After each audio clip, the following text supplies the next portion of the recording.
Jadi kalau saya lihat ya, masalah ijazah palsu ini adalah sebenarnya kemarahan terhadap Jokowi aja kalau menurut saya. Betul. Kenapa kemarahan terhadap Jokowi?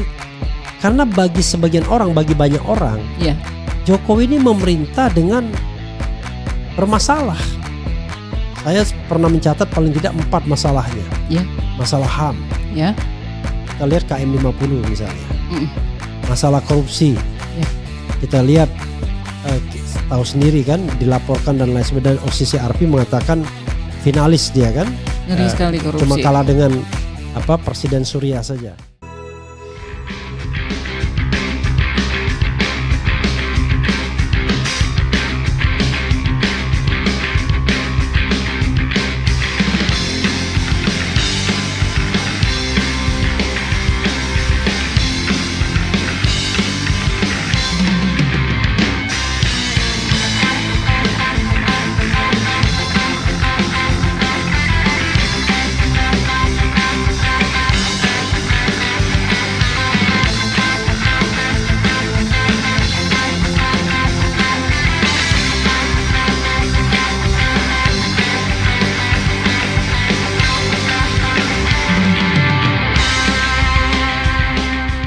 Ya, kami akan menampilkan apa yang menjadi pro kontra di antara mereka, dan mestinya RH Channel para penonton beredar.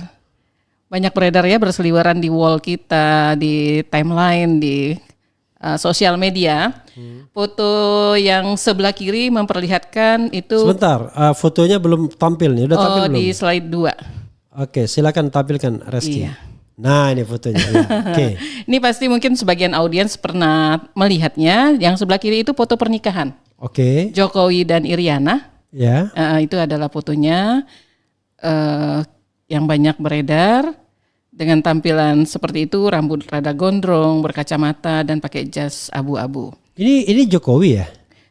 Kalau yang dikatakan di sosial media tersebut itu foto pernikahan Jokowi dan Iriana. Oke. Yang di sebelah kanan foto kuliah. Waktu di ruang kuliah, Jokowi terlihat memegang rambutnya yang gondrong juga. Iya. Itu yang di tengah di bagian belakang. Sedang itu yang terlihat ya. Di slide ketiga itu foto buku kelulusan. Biasanya kita kan kalau lulus ada buku kelulusannya. Nah, terlihat kalau foto ini ada kontroversinya enggak? Kalau yang ketiga ini ada kontroversi. Kontroversi yang terlihat cukup jelas. Di foto yang keempat itu Joko Widodo, Fakultas Kehutanan, asal sekolah ini jadi kontroversi karena asal sekolahnya di sini tertulis SMA 6 Yogyakarta. Padahal kan kalau di CV beliau itu adalah SMA 6 Surakarta. Jadi kontroversinya di sini. Tapi SMA 6 pun dipermasalahkan karena SMA 6 itu baru ada tahun 86 kalau nggak salah. Resmi Sementara berdiri. Ya sebelumnya SMPP 40 kalau nggak salah. Jadi itu yang dipermasalahkan Roy Suryo. SMA 6 dalam kurung SMPP 40 dalam kurung SMA 6. Padahal kan nggak lazim. Biasanya kalau yang lazim itu adalah misalnya gini, kita sekarang SMA 5 misalnya. Nah SMA 5 itu dulu berasal dari SMA 40, maka kita bilang SMA 5 dalam kurung SMP 40, SMA 40 kan begitu kan? Karena yang dulu itu biasanya dalam kurung untuk merefer bahwa, nah kalau ini enggak, yang masa depannya yang dalam kurung. Itu, nangkap kan? Iya. Itu kok bisa dalam kurungnya SMA 6? Orangnya futuristik. Bisa menebak masa depan. Iya, itu hebatnya begitu. Oke, silakan terus. Ya, di foto yang keempat itu memperlihatkan seorang politisi nih, saya tahunya dari ininya juga ya, dari sosial medianya, memperlihatkan nama-nama yang lulus. Apa waktu itu istilahnya ya? Dulu mungkin Sipen Maru mungkin ya. Sebelum itu sepertinya Skalu mungkin ya. Apa namanya? Bukan Skalu apa? Enggak dong, Sipen Maru karena Sipen Maru ya. Karena ayuk saya almarhum tuh 81 Sipen Maru dia. Ini mungkin, tahun 80 ya. Mungkin masih sistem penerimaan mahasiswa baru Sipen Maru ya, Sipen Maru. Ya, nama Jokowi tertera di sini sebagai orang yang diterima di Fakultas Kehutanan UGM. Cuman masalahnya ada kontroversinya. Apakah Jokowi yang dimaksud adalah Jokowi yang itu? Ya, karena memang nama Joko Widodo ini bukan Jokowi ini diterima nih, Joko Widodo. Joko Widodo. Joko Widodo itu nama yang biasa, yang umum ya, sering dipakai ya di ini. Jadi sangat mungkin seperti Agus misalnya. Tapi ya nggak apa-apa, kita kan bisa menyampaikan apa adanya kan, oke. Ya. Berikutnya ini netizen membandingkan, katanya sebelah kiri itu foto Jokowi saat muda dan sebelah kanan foto saat ini. Kontroversinya kalau memang itu memang dari foto orang yang sama, terlihat perbedaan struktur gigi gerigi yang paling jelas di sini. Tapi ini kan kita nggak tahu lah kebenarannya. Kalau yang keenam, ini kok agak kacau nih anunya tampilannya. Kita nggak ditampilkan nggak apa-apa tuh, Ki. Foto kita kecil itu nggak ditampilkan nggak apa-apa. Tampilkan ini aja, tampilkan fotonya aja nggak apa-apa. Ya ini ya foto yang soal gigi geligi gitu ya. Dan ini pula yang kemudian dipermasalahkan oleh Dr. Tifa ya, karena Dr. Tifa mengatakan yang namanya beberapa kayak tekstur gigi apa-apa tuh nggak berubah itu. Jadi nggak bisa kemudian orang tiba-tiba berubah itu nggak bisa gitu. Nah ini memang agak berbeda banget ya, satunya lurus, rapi, satunya agak mencong-mencong gitu ya. Gitu. Kalau yang A dan B ini kenapa nih?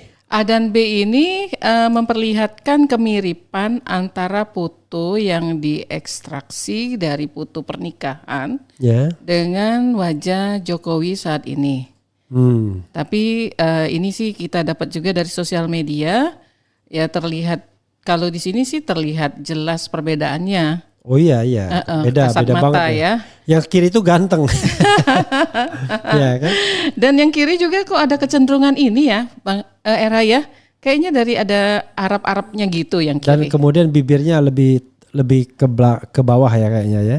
Dari rahang, dagu itu semuanya berbeda. Oke. Iya. Oke, terus. Oke, kita langsung lanjut aja ke yang sekarang juga cukup viral, itu adalah masalah ijazah. Karena terjadi konflik yang cukup viral ya antara Dian Sandi Utama, politisi ini PSI. Ini ada foto almarhum Hari Mulyono bersama istri dan anaknya ini. Oh oke. Yang slide kelima.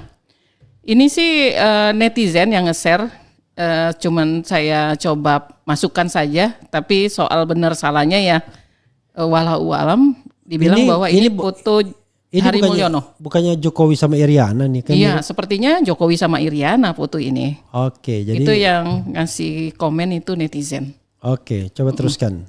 Oke. Kita masuk ke masalah ijazah Jokowi yang di-share oleh politisi PSI, Dian Sandi Utama, karena ini viral lagi karena terjadi bantah-bantahan antara Dian Sandi Utama dan Roy Suryo. Di sebuah podcast ya. Nah ini sebenarnya seperti ini tampilannya di slide 6. Tampilan yang di-share oleh Dian Sandi Utama dan banyak dilihat. Mungkin sudah jutaan pasang mata yang melihat ijazah Jokowi saat ini adalah seperti ini.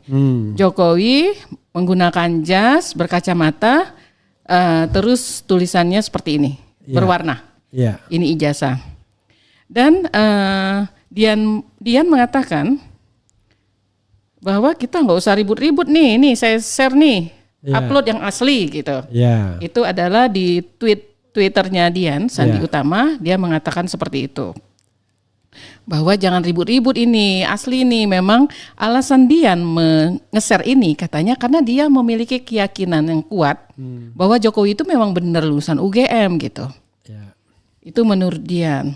Ya. Tapi belakangan dia ketika didesak di dalam satu podcast ya bersama Roy Suryo. Betul. Akhirnya dia mengatakan itu dia tidak dapat dari Jokowi secara langsung, tapi dia nggak menyebutkan siapa. Ya betul. Dan yang dia dapatkan cuma file, bukan dia screenshot atau foto dari ijazah ya. Gitu. Dia cuma dapat file juga sebenarnya. Betul. Dia malah marah besar ke Roy Suryo. Dan merasa dikambing hitamkan karena Roy Suryo kata Dian ini ya, Roy Suryo mengatakan bahwa itu adalah ijazah asli Jokowi yang di-share oleh dia di Twitternya. Jadi Dian marah gitu sama Roy Suryo. Nah, kalau kita mau melihat dari balik ke ijazah tadi, itu terlihat bahwa di slide 6 tadi, fotonya berkacamata. Yeah. Ijazah dikeluarkan pada tanggal 5 November 1985 pada saat Jokowi diwisuda. Nama dekan yang menandatanganin adalah Sunardi Prawirohadmojo dan nama rektornya ada di sana tuh, nggak terbaca, saya nggak tulis. Nama dekan ini. Nama dekannya yang mendatangani Profesor Dr. Teguh Yaakob ini. Oh, Teguh Yaakob, oke. Ya.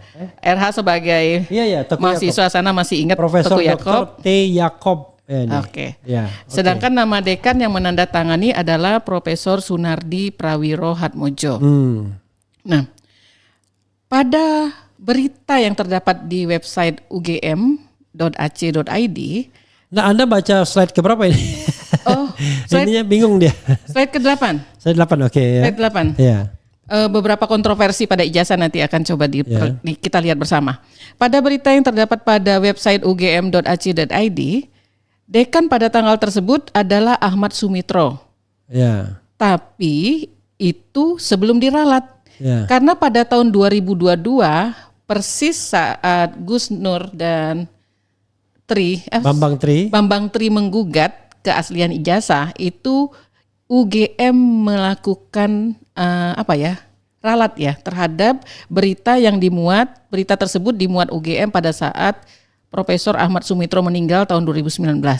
Nah, setelah terjadi gugatan yang mengatakan bahwa Profesor Ahmad Sumitro merupakan dekan pada tahun sekian. Nah, karena ada gugatan Bambang Tri, tiba-tiba UGM meralat berita tersebut mengatakan bahwa pada tanggal Jokowi wisuda dekannya itu bukanlah Ahmad Sumitro. Nanti coba kita lihat, kayaknya saya ada tulis di sebentar. Oh, di belakang ada. Oke, di file berapa? Kita balik ke Dian Sandi dulu ya. Oke. RH ya. Iya. Oke. Tadi Dian Sandi. File berapa? File 9. File 9, oke. Oke, Dian Sandi tadi kan membantah keras bahwa dia mengatakan mendapatkan itu langsung dari Jokowi. Dan dia mengatakan bahwa dia jadi kambing hitam nih oleh Roy Suryo yang mengatakan demikian. Jadi dia nggak mau ngaku. Dia cuma nge-share itu karena dia yakin bahwa Jokowi itu benar-benar lulusan dari UGM.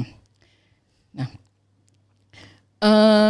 keyakinan Dian Sandi menurut interview by phone yang dilakukan oleh jurnalis Tempo, baru-baru ini dilakukan interview by phone oleh jurnalis Tempo, keyakinan itu karena pengakuan Andi Pramaria yang merupakan seorang pejabat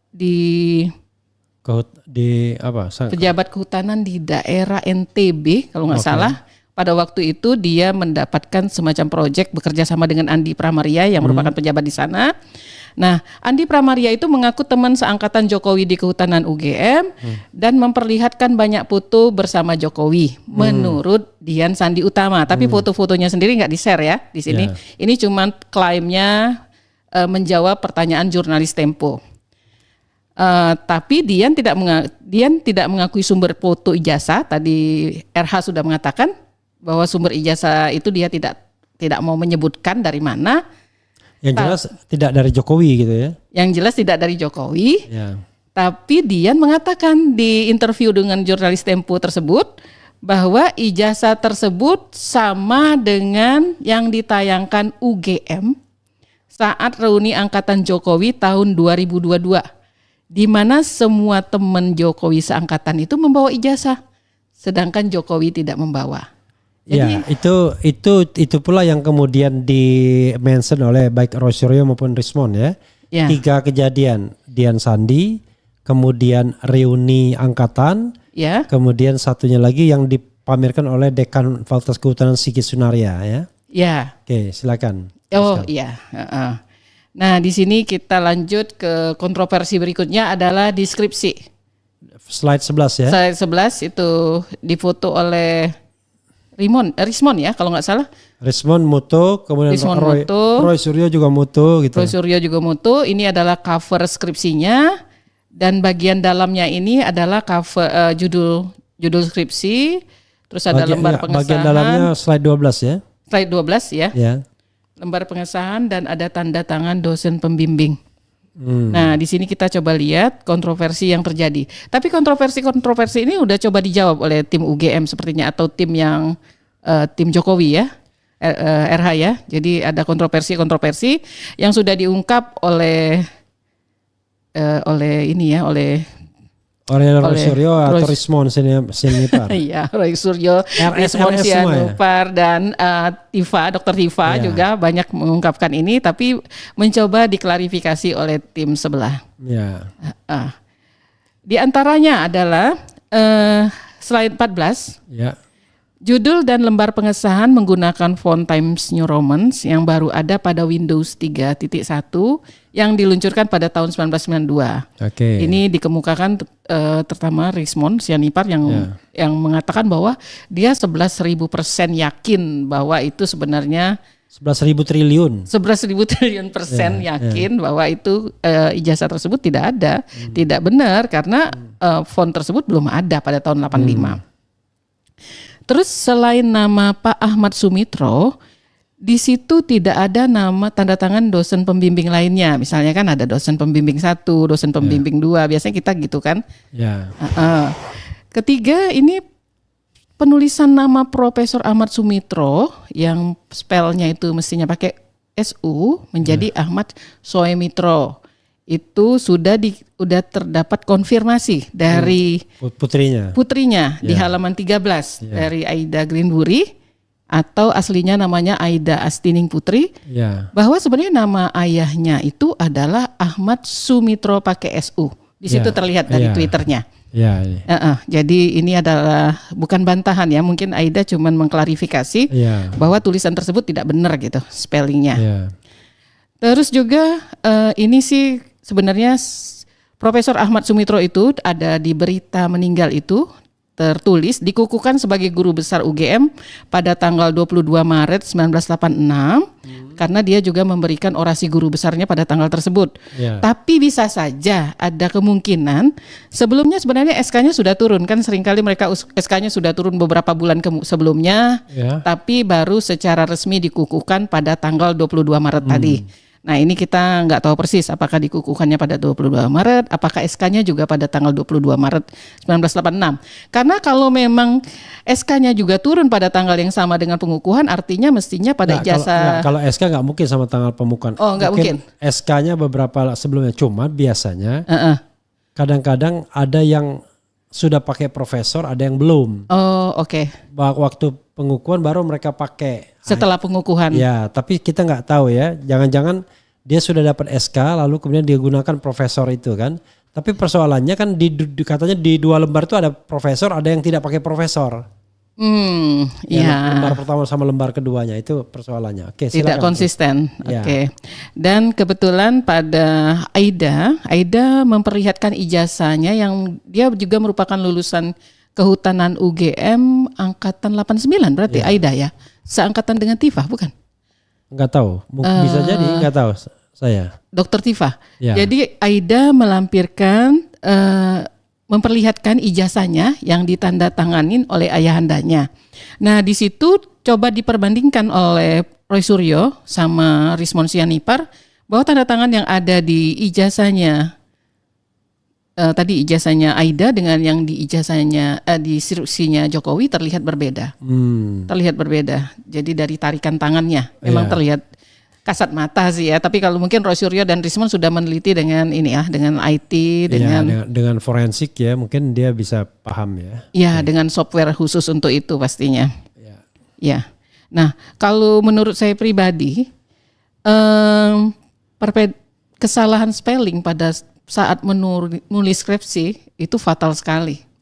Nggak mungkin ditandatanganin oleh dosen pembimbing kita kalau kita salah menuliskan nama beliau. Kecuali dosennya nggak peduli. Rasanya nggak mungkin ya. Rasanya nggak mungkin. Kalau saya misalnya disuruh orang tanda tangan nama keliru, saya nggak mau tanda tangan. Bisa ngambek itu. Kecuali tanda tangan berminggu-minggu. Tanda tangan honor ya, bolehlah nggak apa-apa salah. Kalau tanda tangan honor lebih baik salah mungkin. Tidak teridentifikasi. Ya, jadi itu adalah kalau secara subjektif menurut saya sih tidak mungkin sampai salah spelling. Itu suatu yang sangat fatal. Nah, ada lagi di sini. Ya. Kan sebenarnya sudah ke-share ke banyak orang itu video dari Kompas. Jadi Kompas meliput, Kompas TV. Jokowi memperkenalkan dosen pembimbingnya pada sebuah acara di UGM pada tahun 2017. Jokowi naik panggung dan memanggil Pak Kasmujo. Pak Kasmujo diperkenalkan sebagai dosen pembimbing. Ini loh Pak Kasmujo, saya dulu waktu bikin skripsi katanya bolak-balik, galak bener nih Pak Kasmujo. Entah berapa kali saya bolak-balik pada waktu bikin skripsi. Pak Kasmujonya tersenyum gitu kan, naik ke panggung bareng Jokowi. Artinya pada TV Kompas TV itu Jokowi memperkenalkan Kasmujo sebagai dosen pembimbing skripsi. Nah, ternyata pada skripsinya dosen pembimbingnya bukan Pak Kasmujo, tapi Pak Profesor Ahmad Sumitro. Nah, kalau saya pribadi sih dosen pembimbing saya ingat ya satu itu aja dan nggak mungkin lupa kayaknya sih. Kalau saya dosen pembimbing 2 ya, satu meninggal sudah sekarang, yang 2 masih ada, waktu itu dia dosen muda kan biasanya gitu kan. Dosen pembimbing utama. Ya, satu Pak Wardono namanya, yang satunya Pak Aminoto gitu. Nah Pak Wardono yang sudah meninggal ya, mudah-mudahan Allah Subhanahu Wa Taala menerima. Amin. Terus kan? Oke. Nah, tapi saat ini muncul di Tribun News berita Pak Kasmujo diwawancarai. Ya. Dia menegaskan dirinya bukanlah pembimbing skripsi, tapi pembimbing akademik yang mengawal perjalanan studi Jokowi dari tahun 80 hingga 85. Oke. Jadi ini jawaban dari Pak Kasmujo. Jadi dari ini juga sudah ada klarifikasi. Dia yakin bahwa itu lulus pasti kan kalau dia bilang mengawal itu kan. Tapi kalau di kami dari alma mater kami nggak ada itu pembimbing akademik. Adanya langsung pembimbing itu langsung berarti skripsi. Ini pembimbing akademik terpisah. Kami ada pembimbing akademik itu kalau kita SKS itu loh. Jadi kalau kita mau ngajukan SKS berapa itu tanda tangan pembimbing akademik memang. Kalau saya pembimbing akademik saya masih ingat namanya Profesor Sigit Rianto. Sekarang dulu dia baru S1 Sigit Rianto, tapi sekarang profesor dan sudah pernah jadi dekan di Fakultas Hukum. Nah, dia pembimbing akademik. Jadi kalau kita misalnya mau mengajukan SKS atau apa, kita ajukan SKS ke dia tanda tangan gitu. Apakah pembimbing akademik terlibat dalam skripsi kita? Penelitian? Enggak, dia mengetahui berapa. Intinya dia tuh cuma pengen saja. Administrasi untuk ngambil SKS berapa. Kalau dulu kan 24 SKS bolehnya, sekian SKS bolehnya kan gitu, dan harus ada approve dari pembimbing akademik itu. Oke. Saya tidak mengalami itu, RH. Oke. Oke, dan jadi juga tidak ada dosen pembimbing akademik. Oke. Nah, sedangkan di Kompas TV Jokowi menyatakan bahwa Pak Kasmujo itu adalah dosen yang membimbing skripsinya. Itu di Kompas TV. Tapi dengar nggak itu? Pernah dengar, Lisa? Pernah dengar langsung. Langsung ya? Dengar langsung. Jadi itu rekaman tahun 2017 dan sudah banyak. Ada yang share ulang Tribun, sudah bukan Kompas lagi yang share. Ya anggap aja dia lupa mungkin. Tapi rasanya masa sih lupa ya? Iya. Kalau saya pembimbing skripsi nggak mungkin lupa lah. Kalaupun jaraknya dengan Jokowi lumayan jauh, 9 tahun, masa lupa gitu ya? Oke lah. Oke, terus kan? Ya, itu adalah hal-hal yang menarik gitu ya, hal-hal yang terlihat agak nggak biasa. Nah, di slide 16 itu sebenarnya ini tentang jabatan Profesor Ahmad Sumitro. Jadi ketika kematian beliau pada tanggal 21 September 2009 itu UGM memberitakannya pada tanggal 24 September 2009 terlihat bahwa ditulis Pak Ahmad Sumitro itu merupakan dekan di Fakultas Kehutanan berturut-turut 3 periode dari tahun 1977 sampai tahun 1988. Mungkin itu sekitar 12 tahun ya. Beliau menjabat dekan berturut-turut selama dari tahun 1977 sampai 1988. Nah, setelah setelah berita itu dimuat tanggal 24 September 2009, tiba-tiba UGM memberikan revisi berita, meralat berita tersebut pada tanggal 13 tahun kemudian, itu pada tanggal 15 Oktober 2022. Dia meralat berita yang ada di websitenya sendiri bahwa Ahmad Sumitro itu menjabat bukan 3 periode berturut-turut, tapi pada beberapa interval waktu, yaitu pada tahun 1978 sampai 79, 1980 sampai 1981, 1988 sampai 1991, dan 1991 sampai 1994. Oke, untuk mengatakan tahun 85 itu bukan Ahmad Sumitro, kira-kira begitu ya? Iya, karena tanda tangan di ijazah Jokowi bukan Ahmad Sumitro kan, dekannya. Nah, koreksi ini yang menariknya koreksi UGM ini muncul setelah ada gugatan dugaan ijazah palsu Jokowi dari Bambang Trimulyono ke Pengadilan Negeri Jakarta Pusat pada 3 Oktober 2022. Jadi kan orang bertanya-tanya, mengapa muncul koreksi itu gitu? Oke. Atau baru teringat gitu? Oke. Ya, jadi ini koreksi pro kontra yang muncul dari ijazah skripsi Pak Jokowi. Kemudian ini pada YouTube QNC Opposite Channel itu diperlihatkan di sana. Jadi pada orasi guru besarnya. Slide 17 ya? Oh oke, slide 17.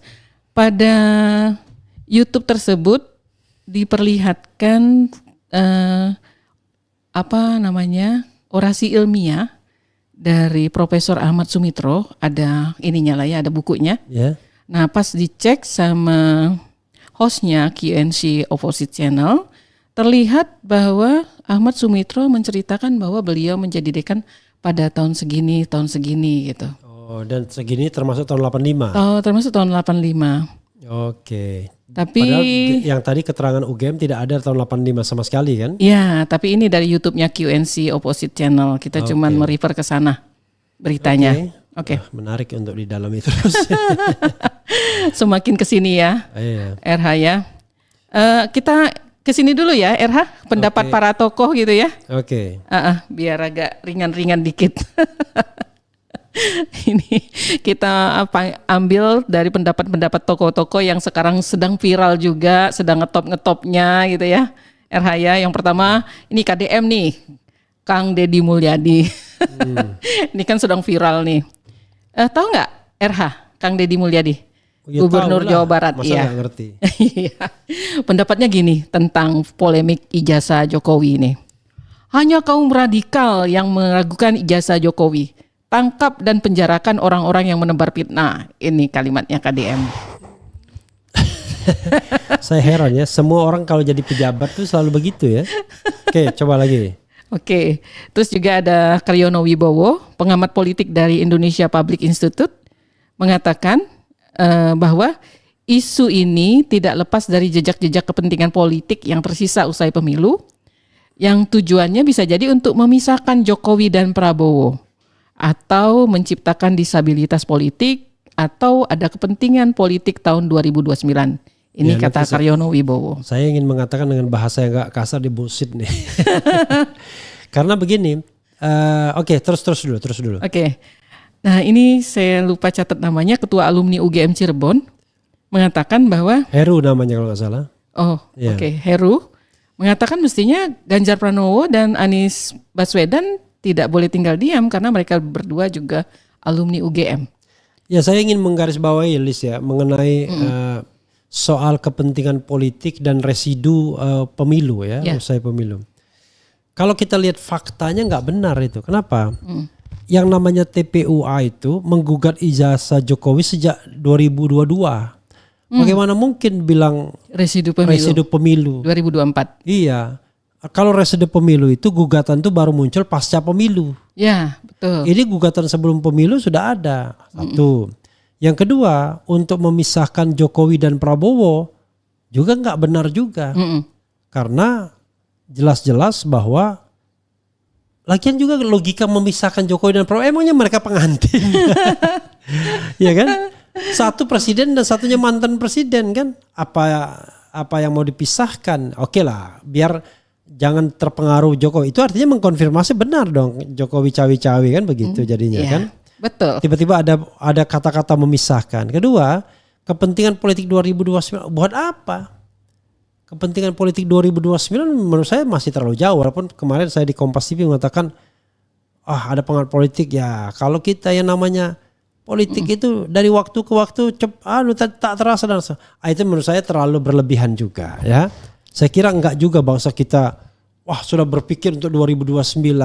Kalau setiap saat kita berpikir hanya kompetisi politik ya kapan kita kerjanya kan begitu. Betul. Jadi kalau saya lihat ya masalah ijazah palsu ini adalah sebenarnya kemarahan terhadap Jokowi aja kalau menurut saya. Betul. Kenapa kemarahan terhadap Jokowi? Karena bagi sebagian orang, bagi banyak orang, Jokowi ini memerintah dengan bermasalah. Saya pernah mencatat paling tidak 4 masalahnya. Masalah HAM. Kita lihat KM50 misalnya. Masalah korupsi. Kita lihat tahu sendiri kan dilaporkan dan lain sebagainya. OCCRP mengatakan finalis dia kan. Ngeri sekali korupsi. Cuma kalah dengan Presiden Surya saja. Yang ketiga masalah apa? Masalah terkait dengan dinasti politik. Kan orang Nah kemudian yang masalah keempat, saya bilang legasi dia yang nggak karu-karuan, IKN, proyek mangkrak dan lain sebagainya. Nah 4 hal ini sebenarnya membuat orang jengkel ya. Nah, dan secara umum ekonomi kan tidak lebih baik di masa pemerintahannya Jokowi. Konsen saya sebagai peneliti sebenarnya di situ, ekonomi luar biasa buruknya. Makanya karena itu aneh kalau dan dalam beberapa kesempatan Prabowo hanya mengatakan kelebihan Jokowi mengendalikan inflasi. Itu aja yang di mention many times sama dia. Padahal Oke, silakan. Sebagai peneliti, saya tuh selalu memasukkan inflasi sebagai faktor misalnya untuk menghitung proyeksi bisnis ke depan, prospek bisnis. Tapi di masa sekarang itu biasanya saya abaikan. Kenapa? Karena rumusan inflasi sekarang itu berbeda dengan dulu. Jadi seperti misalnya kalau mungkin yang RH paham, itu kan definisi miskin di Indonesia itu berbeda dengan World Bank. Begitu juga inflasi itu berbeda dengan rumus yang dulu. Jadi kadang-kadang berbeda. Jadi begitu misalnya angkanya buruk, itu diubah ininya. Diubah formulasinya. Termasuk ini rasio Gini. Gini rasio. Gini rasio itu juga diubah. Orang biasanya didasarkan pada pendapatan, kita didasarkan pada spending. Makanya saya ingat dulu Rocky Gerung mengatakan orang kaya sama orang miskin itu belanjanya makannya kurang lebih sama aja. Bahkan semakin kaya orang makan sedikit makannya. Tapi kalau diukur dari di penghasilan, nah baru kelihatan ketimpangan luar biasa. Tapi kalau diukur dari pengeluaran, itu barangkali ketimpangannya tidak sebesar kalau diukur dari penghasilan. Nah itulah yang menurut saya yang kadang-kadang angka-angka statistik itu disesuaikan sama seperti. Padahal itu sangat penting karena itu adalah komponen indikator makroekonomi. Sebagai contoh misalnya sekarang ini kan Prabowo mengatakan puas dengan tim ekonomi dia macam-macam. Padahal pertumbuhan ekonomi sudah di bawah 5% sekarang. Padahal dia mau semester pertama 4,7 kalau nggak salah. Padahal dia mengatakan kalau bisa 8 targetnya. Gimana caranya? Oke, kita lanjutkan. Sorry, maaf. Saya jadi ingat seorang ketua asosiasi bisnis di Indonesia. Mungkin maaf saya nggak sebut nama. Dari awal pemerintahan Jokowi tahun 2014 saja dia sudah sangat pesimis karena pertumbuhan ekonomi dari awal itu sudah 5%. 5% itu kayaknya katanya autopilot pun didapat dari pertumbuhan konsumsi, pertumbuhan jumlah penduduk gitu kan. Jadi nggak ngapa-ngapain pun udah jadi sedih gitu kan waktu itu. Mereka udah sedih juga gitu. Itu saya malah dengarnya di awal-awal pemerintahan Jokowi gitu. Jadi udah mejem aja karena pasar kita besar, konsumsi kita penduduk besar. Pasti pertumbuhan 5% dapat lah, nggak ngapa-ngapain gitu. 4-5% lah. 4-5%. Betul. Oke, silakan Liz. Kita lanjutkan yang keempat slide 19 RH. Nah ini Boni Hargens. Boni Hargens ini dulunya setahu saya dosen UI ya. Tapi di sini yang jelas Jokower banget tuh aja. Di sini posisinya adalah direktur. Saya nggak tahu dia masih Jokower apa nggak ketika pisah jalan antara Megawati dan Yang jelas dia itu orang Budi Gunawan intinya gitu loh. Terlihat di sini masih Jokower ya pendapatnya. Yeah. Boni Hargens dari Direktur Lembaga Pemilih Indonesia dari LPI menyatakan bahwa serangan terhadap Jokowi soal ijazah merupakan upaya untuk melemahkan posisi Gibran Rakabuming pada Pilpres 2029 ya. Dia udah terpikir di 2029 ini Boni Hargens. Ini menurut saya too much. Karena tadi orang mempermasalahkan ijazah Jokowi itu sejak 2022, bahkan Bambang Tri sejak 2018. Jadi kalau dia katakan untuk melemahkan posisi Gibran, begini, kalau fair election itu nggak akan menang lah Gibran. Ini kan kita tahu lah yang namanya state aparatus bergerak. Lalu dia digandeng oleh Prabowo kan, yang didukung oleh state aparatus, macam-macam didukung oleh bapaknya. Jadi kalau fair election, Gibran bukan faktor yang apa istilahnya ya, bukan faktor yang menakutkan, biasa aja. Karena dia digendong oleh bapaknya dan digendong oleh Prabowo. Saya membayangkan kalau misalnya Ganjar Anies debat sama Gibran, bisa mati Gibran ya kan. Sayangnya waktu itu dia debat sama Mahfud yang sudah mulai tua gitu kan. Sama Caimin yang tidak menguasai masalah teknis kan. Tapi kalau dia debat Anies sama Anies dan Ganjar yang tahu teknis, sekarang pernah menjadi gubernur atau pernah jadi menteri, wah mungkin dia tewas dia ya kan. Iya. Oke, lanjut. That's okay, nggak apa-apa, menarik. Boni Hargens kita tampilkan pendapat dari semua pihak. Ya. Said Didu. Ya. Orang Merdeka. Oke. Ya, walaupun saya dianggap cocok sama saya ini, tapi belum tentu juga apa pendapat dia. Apa pendapat dia? Pendapatnya katanya isu ini dimanfaatkan Jokowi sebenarnya untuk membangun dinasti politik bertujuan memperpanjang kekuasaan hingga 3 periode. Jadi saya ingat pendapatnya Henry Satrio. Jadi dia menganggap bahwa sebenarnya isu ini justru menguntungkan pihak Jokowi menurut Said Didu gitu. Iya, tapi kalau saya ingin mengatakan iya dan tidak ya. Kenapa? Kan memang ada 2 alternatif. Ada pendapat yang mengatakan wah ini sengaja Jokowi biar on top terus dalam pemberitaan, ya tidak post power syndrome. Ada yang mengatakan masa sih mencari popularitas dengan isu ijazah palsu, ya kan? Misalnya, let's say ada ijazahnya yang asli, let's say ya. Pertama, masyarakat tetap nggak percaya, oke? Yang kedua, kalau memang betul-betul dia tunjukkan ke masyarakat, orang mengatakan kok gitu-gitu amat sih. Mau menjarakan orang dulu, ini dulu, malah menurut saya jadi negatif ya. Jadi menurut saya lebih tepatnya mungkin ya, kalau dilihat tren kita baca, ya memang sulit dia menunjukkan ijazah dan skripsi yang original itu. Karena itu dia pakai muter ke sana, muter ke sini. Itu yang saya lihat ya. Jadi dalam konteks ini saya juga nggak setuju dengan Said Didu kalau ini dikatakan untuk apa? Untuk membuat dia 3 periode dan lain sebagainya. Tapi itu pendapat saya Didu yang kapan tuh? Baru sepertinya ini disandingkan dengan pendapat Refli Harun juga. Coba kalau dibuka itunya linknya ya. Baru bulan Mei ini, tanggal 8 Mei. Ya. Nah, tapi kadang-kadang orang mengutip itu belum tentu benar juga kadang-kadang ya. Jurnalis juga suka salah. Ya. Tapi kalau dari sisi saya, dari sisi marketing, ya RH ya. Popularitas kadang-kadang memang bisa diambil secara cepat itu dengan pemberitaan negatif. Seperti pakemnya jurnalis, bad news is good news. Jadi ada orang-orang yang memang mencari popularitas lewat berita negatif. Kalau orang itu nggak terlalu terkenal. Atau orang itu sudah surut. Kan begitu. Kalau Jokowi ini mantan presiden, kompetisi politik masih lama 2029. Menurut saya terlalu berlebihan kalau dia kemudian mencari popularitas dari itu. Apalagi kalau dia post power syndrome misalnya, ngapain? Melalui ijazah kan dia bisa menggunakan hal-hal lain. Kalau menurut saya ya karena dia kesulitan menunjukkan membuktikan ijazahnya. Bukan menunjukkan. Baru menunjukkan ya posisinya. Dia tunjukkan memang ke Bareskrim, tapi kan dia tidak tunjukkan ke umum. Karena saya membayangkan kalau dia tunjukkan ke umum berbeda. Gini. Kalau beda masalah, kalau sama dengan Dian Sandi masalah juga. Ya kan? Jadi maju kena mundur kena. Kalau kemudian sama. Kalau berbeda dari mana? Kok bisa ada yang berbeda? Berarti ada satu yang fake. Atau dua-duanya fake. Beberapa ijazah berarti gitu kan? Nah, berarti orang yang mengupload itu siapa? Harus dicari polisi siapa yang kemudian membuat sesuatu itu seolah-olah original kan begitu. Kan itu bisa kena pasal 35 tuntutannya 12 tahun itu sebenarnya. Jadi ada masalah.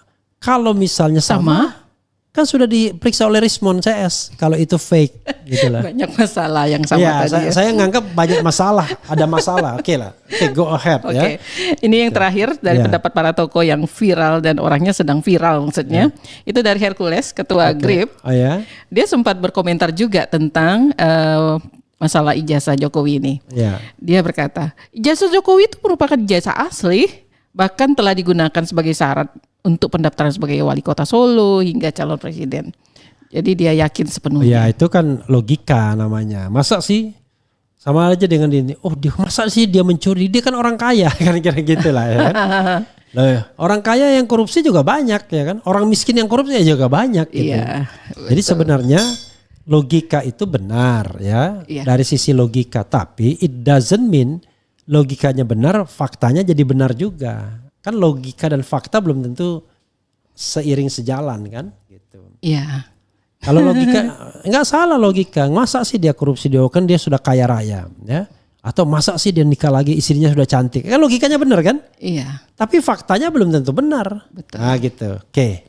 Iya. Silakan. Ya, selanjutnya kita coba lanjut ke SMA 6 Surakarta yang juga digugat oleh Dr. Taufik waktu di Pengadilan Solo saat ini. Masih tahap mediasi, walaupun diberitakan tim Jokowi sudah menolak melanjutkan mediasi. Nah, dari websitenya kita melihat bahwa SMA 6 Surakarta itu berdiri pada tahun 1986. Ada berita di sana mereka merayakan HUT ke-49 pada tanggal 9 Mei 2025 tadi. Dan sebelumnya adalah Sekolah Menengah Persiapan Pembangunan 40 SMPP. Ya, kata RH 40. Karena ini saya lupa juga karena sepertinya 40. Nanti kita cek lagi. Ya, oke. Nah, tapi ternyata diklarifikasi nih oleh Kepala Sekolah SMA 6 Solo saat ini, Munarso, yang menegaskan bahwa Jokowi memang lulusan dari sekolahnya dan punya ijazah 6 Solo, punya ijazah SMA 6 Solo. Ini Kepala Sekolah yang digugat itu mengatakan demikian pada detik.com dimuat. Iya, sebenarnya kalau misalnya tahun 86 ya, logikanya tidak pernah ada kata-kata SMA 6 itu di dalam ijazah Jokowi. Paham kan? Iya. Masa sesuatu yang tidak ada sudah dicantumkan? Jadi harusnya ya SMPP aja. Tetapi setelah 86 ke atas baru dibilang SMA 6 dalam kurung SMPP kan begitu? Untuk merefer bahwa dulunya SMPP kan? Tapi kalau sebelum 86 masa sudah ada kata-kata SMA 6-nya. Nah itu yang persoalan yang dipermasalahkan Pak Taufik, kok di dalam ijazah Pak Jokowi kok SMA 6. Iya, Pak Taufik malah bilang dia punya teman ya yang punya ijazah SMPP pada tahun tersebut ya. Iya, nanti katanya mau dibuktikan ya. Jadi memang SMPP dulu. Karena itu tidak mungkin ada SMA 6. Karena SMA 6 itu baru 86 ke atas. Kan gak mungkin kita sesuatu yang belum ada kita cantumkan di situ. Walaupun peresmiannya mungkin 1 minggu lagi, it doesn't mean bahwa Anda bisa menaruh itu walaupun Anda tahu informasinya bahwa akan berubah jadi SMA 6 kan? Iya. Nah itu logika. Iya. Logika ini gak bisa dibantah. Iya. Ya kan? Oh iya. Coba gimana bantahnya? Bagaimana Anda mencantumkan SMA 6 sementara SMA 6-nya belum ada? Kan begitu. Sama dengan kita ngasih anak nama sementara hamil aja belum. Oke, silakan. Iya. Oke, di sini balik ke ijazah tadi. Saya mendengarkan podcastnya Hersu dan Agi Beta. Hersu Beno dengan Agi Beta off the record. Itu Agi Beta mengatakan bahwa terkabarkan itu ijazah yang diserahkan Jokowi ke Bareskrim itu berbeda dengan yang beredar di sosial media dan sudah dilihat mungkin jutaan orang. Jadi berbeda. Itu isunya demikian. Jadi dan juga kemarin juga Roy Suryo juga komplain ya kalau nggak salah. Katanya berbeda. Yang kami analisakan yang sudah beredar banyak gitu. Demikian RH. Ya sebenarnya itulah yang saya bilang maju kena mundur kena. Kalau sama sudah diuji oleh Rismond dan Roy Suryo, Dr. Tifa juga. Kalau berbeda kok bisa beda? Nah, itulah makanya ditunjukkannya kepada Bareskrim saja, tidak kepada masyarakat umum kan. Iya. Kalau memang mereka mau menyelesaikan ya seperti Obama, tampilkan aja press conference nih. Kalau kalian tidak percaya akta kelahiran saya kan gitu, surat lahir saya kan dibilang bahwa dia bukan kelahiran Amerika kan. Tapi Jokowi kan tidak pernah melakukan itu kan. Kuasa hukumnya selalu blood bleed juga kan. Cuman menggunakan logika aja. Jadi benar ya, keaslian ijazah itu siapa yang mengkonfirmasinya? Institusi yang bersangkutan. Iya, kalau institusinya tidak terlibat di dalam katakanlah manipulasi misalnya. Tidak cawe-cawe atau gimana? Manipulasi. Tapi kalau misalnya dia terlibat dalam manipulasi ya nggak bisa kita percaya. Sama kita nggak bisa percaya dengan puslapor karena kita anggap bahwa dia bagian dari masih tunduk pada kekuasaan Jokowi. Itu yang saya dengar dari respon dari Roy Suryo dan lain sebagainya. Silakan. Oke. Ya. Di slide 21 terlihat kan ada gugatan dari Dr. Muhammad Taufik terhadap beberapa pihak yaitu SMA 6, UGM, Jokowi dan KPU Solo tentang ijazah Jokowi SMA dan UGM. Nah, di situ kuasa hukum Jokowi Irfan menegaskan bahwa mereka konsisten menolak tuntutan penggugat untuk memperlihatkan ijazah asli di depan publik dan tidak melanjutkan mediasi yang sudah dipimpin. Mediasi tersebut dipimpin oleh Profesor Adi Sulistiono, guru besar bidang keperdataan FH UNS. Jadi mereka sudah mengatakan menghentikan mediasi. Ya, ini dan juga, mereka bilang akan lanjut ke pengadilan saja langsung sidang. Ini juga menarik ya kan. Ada dua kemungkinan. Pertama sidang akan dilanjutkan ya kan. Tapi hasilnya sudah bisa ditebak bahwa nanti legal standing lah apalah. Jadi tidak ada pembuktian ya. Atau kalau memang PN Solo cukup berani sampai pada tahap pembuktian. Nah, kalau sampai tahap pembuktian, maka sesungguhnya sidang perdatanya ini harus didahulukan. Karena artinya? Ada perma, karena ada pidana kan, ada perdata. Nah, pidananya laporan tadi kan oleh Jokowi. Nah, sementara perdatanya oleh gugatan oleh Taufik. Kalau perdatanya selesai, pidananya kan nggak perlu. Misalnya perdatanya mengatakan, iya ijazah Jokowi palsu. Kan nggak perlu ada pelaporan pencemaran nama baik kan? Iya betul. Nah, sebaliknya kalau mengatakan bahwa ya ternyata tidak palsu, maka bisa dilanjutkan pidananya gitu lah. Kalau enggak nanti orang dihukum tanpa kesalahan jadi kan? Gitu. Itu pun belum tentu juga Roy Suryo itu melakukan pencemaran nama baik. Kita akan lihat faktor lain, misalnya dia bergerak untuk kepentingan publik dan lain sebagainya. Lalu putusan MK terbaru mengatakan pejabat publik nggak boleh lapor pencemaran nama baik. Jokowi masih pejabat publik karena dia masih Dewan Penasehat Danantara kan begitu. Nah itu jelas sekali kan ada di undang-undang. Bukan, putusan MK terakhir. Oh, keputusan MK terakhir. Ya, putusan MK terakhir yang untuk sementara tidak ditaati oleh polisi ketika dia menangkap mahasiswi ITB. Aduh ya Allah. Ya, sedih. Oke, silakan. Teruskan. Oh iya. Yes. Tentu saja tinggal berapa file lagi kita? Tinggal sedikit 5 file mungkin. Oke. Tentu saja dari pihak mediator tadi Profesor Adi Sulistiono dan penggugat merasa kecewa ini dengan kondisi ini. Jadi tim Jokowi tidak melanjutkan mediasi dan dia mengkritik. Roy Suryo mengkritik sikap Jokowi tersebut dianggap menghina lembaga peradilan, katanya contempt of court. Karena tidak hadir dan tidak mentaatin. Dan yang lucunya adalah mediasi. Sebenarnya ya aturannya itu perma atau apa tidak hadir dalam mediasi itu harus benar-benar sesuatu yang dapat dipertanggungjawabkan alasannya. Misalnya di keluar negeri.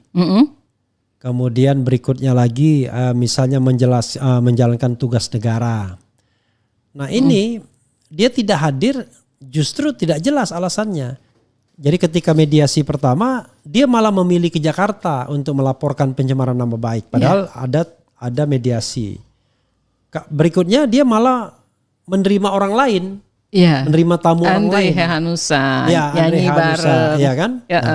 ya ini kan jadi aneh bin ajaib. Ada gitu. Di rumahnya disuruh. Ya, tapi dia tidak mau datang. Nah, itu ya bisa dibilang menghina pengadilan, contempt of court. Harusnya ya sayangnya memang tadi ya dia yakin mungkin pengadilan masih berpihak padanya atau penegak hukum gitu. Terus kuat ya di halaman berikut itu saya catat dia memberikan alasan mengapa tidak hadir Jokowinya. Karena katanya penggugat tidak memiliki legal standing. Tuh kan. Di slide 22 tidak memiliki kepentingan. Ya. Tidak memiliki hak untuk mengajukan gugatan terkait dugaan Jokowi menggunakan ijazah palsu. Itu alasan Jokowi. Sekarang pertanyaannya siapa yang punya kepentingan? Rakyat. Ya itu kan dia rakyat juga. Ya. Jadi saya lihat misalnya Rizal Fadilah. Ada dia jawaban yang cerdas. Apa kepentingan Anda? Melaporkan kan TPOA melaporkan. Iya.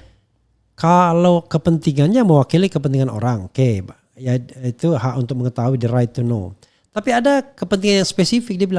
Dia bilang begini, saya ini pendukung Jokowi, pendukung Prabowo. Kan 2019 saya ini pendukung Prabowo katanya. Kalau ijazahnya palsu, kan berarti dia nggak bisa nyalon, kan Prabowo menang jadi. Atau ketahuan saat ini. Kalau kita bicara hukum kan make sense, kan masuk akal kan ya apa yang dikatakan itu. Jadi nggak ada juga dia bilang nggak ada kepentingannya, ya kan? Tetap ada kepentingannya. Masa kita nggak punya kepentingan terhadap pengetahuan apakah ijazahnya palsu atau tidak? Sebagai warga negara kan kita ingin menegakkan good governance, clean government, tata kelola pemerintahan yang baik. Masa brengsek seperti ini kemudian kita tidak punya kepentingan? Berarti jelas. Kita nggak punya tanggung jawab sebagai warga negara.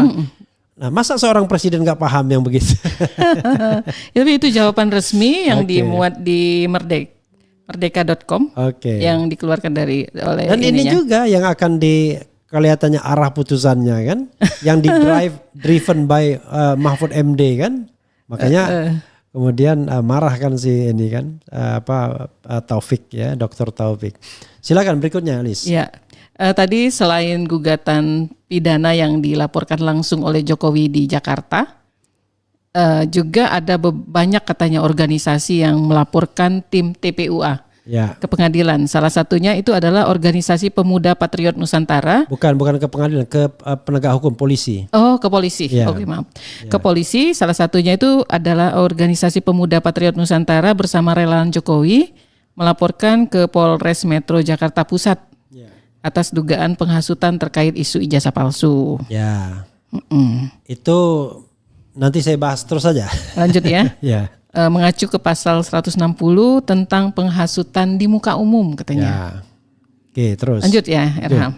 Nah, yang paling dikejar oleh Jokowi ini adalah Roy Suryo sebenarnya. Ya.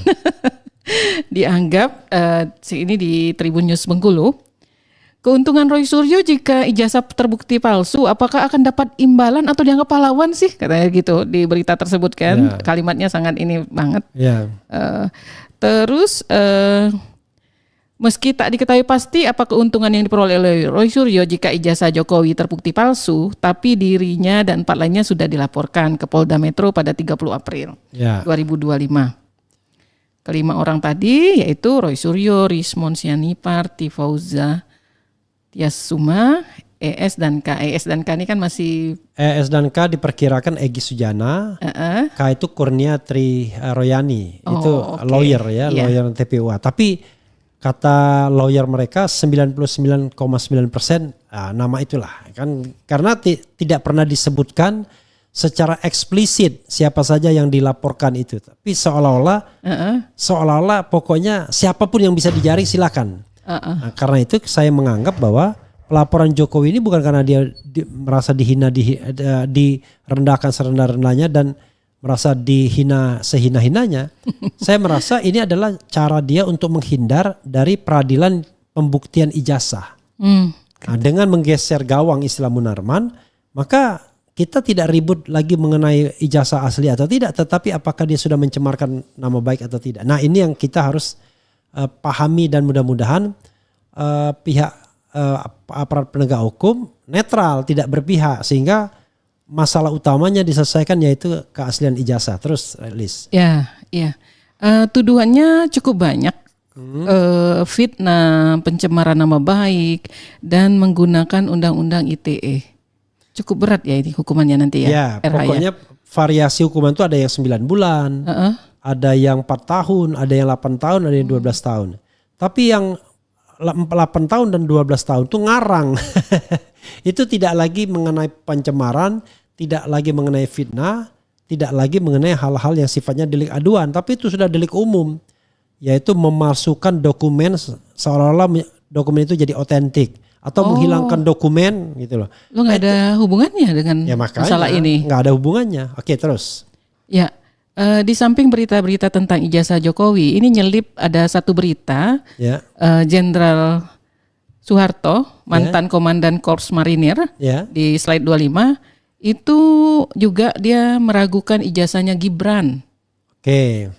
Menurutnya, anaknya yang satu alma mater dengan Gibran di UTS, University of Technology, Sydney, di sana tidak terdapat nama Gibran. Oke. Ya, ini itu sudah selesai kan kalau tidak salah. Gibran itu di UTS itu di kelas persiapan. Semacam bimbel ya? Ya, semacam bimbel. Kan biasalah swasta kan swasta di luar negeri kan suka memeras kita dalam tanda kutip kan. Iya. Dilihatnya kita punya uang ya di bimbel dan lain sebagainya dan tetapi dia tidak pernah masuk UTS gitu loh. Dianggap harus ikut bimbel lagi. Ya mungkin bimbel itu bagian dari UTS mungkin ya. Nah, kalau di kita itu kan kalau Gama itu ada Prima Gama, tapi Prima Gama dan Gama beda. Terpisah. Yaitu Prima Gama murni swasta, tapi dia gunakan nama Gama untuk kemudian ya mungkin strategi marketing kan seolah-olah ini bagian dari Gama padahal beda. Silakan. Iya. Nah di sini saya juga dengar di RH kalau nggak salah ya, itu ada politikus senior P3 Habil Marati mendesak Presiden Prabowo membentuk tim pencari fakta kasus dugaan jasa palsu Jokowi karena ini sudah sangat viral dan jadi pembicaraan masyarakat. Ini menarik sebenarnya, ya. Cuman Prabowo pasti nggak akan peduli, ya. Bahkan dia kesannya ngejek kan nanti jasa saya juga dibilang palsu. Ini kan bukan soal itunya, bukan soal seolah-olah ini bukan nanti saya juga ditanya. Enggak, kalau nggak ada masalah ya kan? Iya. Nah kalau nggak ada masalah Tidak dipermasalahkan. Kalau tidak dipermasalahkan ya is okay gitu. Nah ini adalah cara untuk mencari kebenaran bukan pembenaran. Barangkali tim pencari fakta itu sebenarnya menengahi ini kan, ya kan? Menengahi dua pihak yang bertikai ini agar kemudian hasilnya bisa kredibel kan begitu. Betul. Dan ini kan tidak sesulit mencari fakta misalnya tragedi Kanjuruhan atau tragedi di Aceh bertahun-tahun selama operasi militer misalnya. Ini kan so easy, cuman harus ada orang atau organisasi atau kelompok yang melakukan ini secara independen dan hasilnya itu bisa punya integritas. Itu soalnya kan sebenarnya. Iya. Gitu. Dan ini juga sebenarnya membuat pemerintahan Prabowo lebih elegan nanti kalau diadakan kalau tim dia pencari mau fakta memikirkan rakyat. Independen. Kalau dia cuma mau memikirkan geng Solo ya susah. Oke. Silakan terus. Nah ini juga tadi yang dikemukakan RH itu dari awal itu juga diaminin oleh Ferdinand Hutahaen dari PDI Perjuangan. Sebenarnya sederhana gitu kan. Tinggal tunjukkan ijazah dan kalau dia tidak mau menunjukkan itu tandanya kebenarannya palsu. Ini dari Ferdinand ya. Oke. Jadi sesederhana itu tadi, sesimpel itu. Kebenaran tidak pernah takut untuk disampaikan atau dibuka dan kebenaran tak takut bicara, katanya. Ada lagi Lis? Sudah? Ini sih tentang penyidikan ijazah saja. Mungkin RH lebih paham di Bareskrim. Udah selesai kayaknya sih. Oke.